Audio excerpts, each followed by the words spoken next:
let's do the modern sub bass like Hole uses and like 10,000 riddim and dubstep producers use.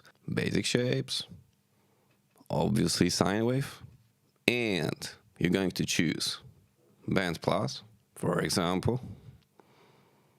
And if you do that, pay attention what happens to the sound.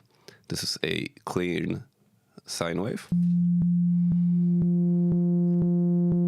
So when you add Band Plus, you basically add some harmonics, okay?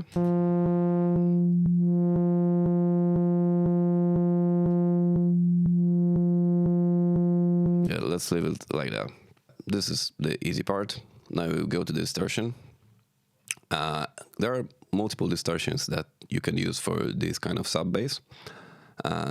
Let's try hard clip. Pay attention to what happens when I turn it on.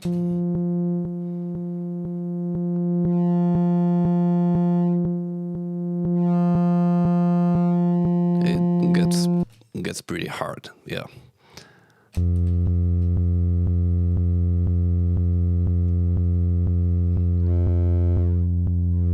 Don't overdo it. Okay, nice. So we have the foundation. Now the big trick is obviously the pitch bend.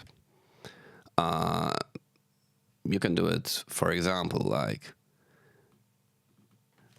go here, 12, so octave higher, and now draw the shape so it goes from octave higher to like your standard root note, something like that. Okay, now it sounds like a fucking kick.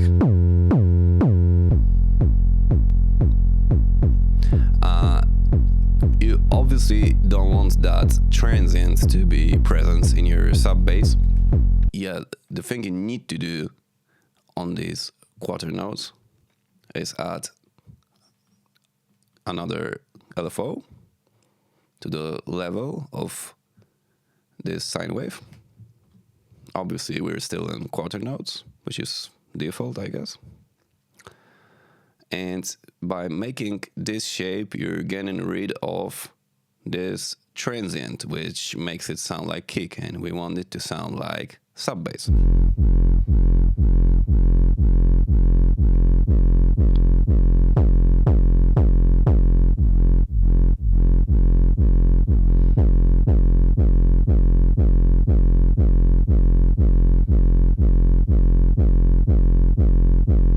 Okay, nice.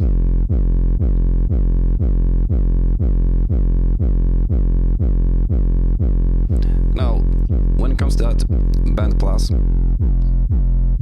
just make sure it fits the sounds, the growls and stuff, because they need to like perfectly fit together. Okay, let's stay with something like that.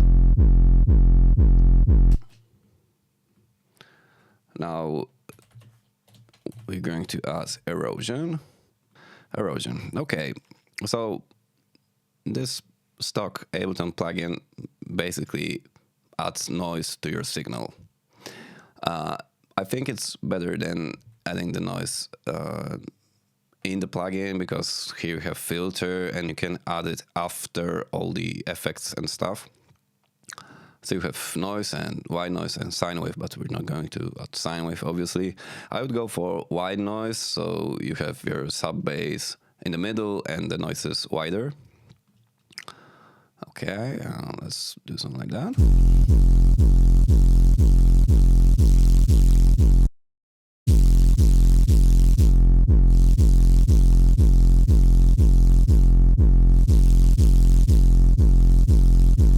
The sound that is like on top of it should tell you if you need a lot of noise or like a little bit of noise.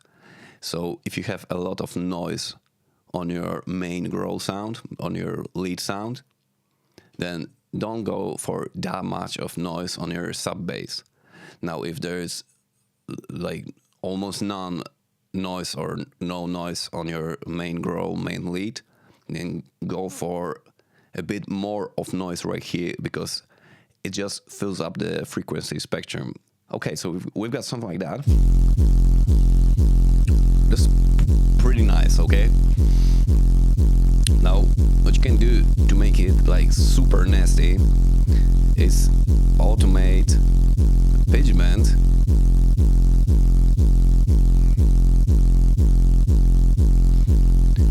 And do some little crazy stuff right here.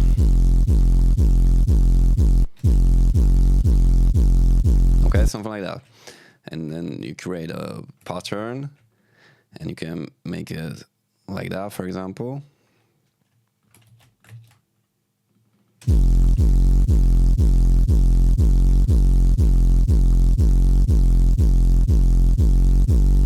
There might be like some kind of little melody made from your growls or your lead sounds, or the main growl might just do quarter notes, no melodies, but still you can do some little pitch bends on your sub bass and it will sound way more interesting. And top rhythm artists do that a lot. I mean, all of the dubstep artists, if you pay attention to their tracks, they kind of always have that little pitch bend on sub bass. Sometimes on the beginning of the drop, though we already have that made by LFO. You can, for example, go to +12 again, get rid of all of this, and the first sub bass might hit like that.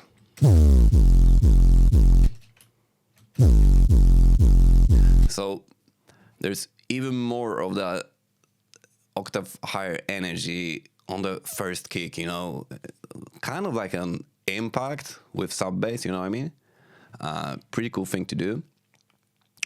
So yeah, definitely fuck around with it, because that's not really a sound design thing, because that's music, you know, going octave high, going +2 semitones, +1 semitone. That's all like music theory, I guess, not sound design.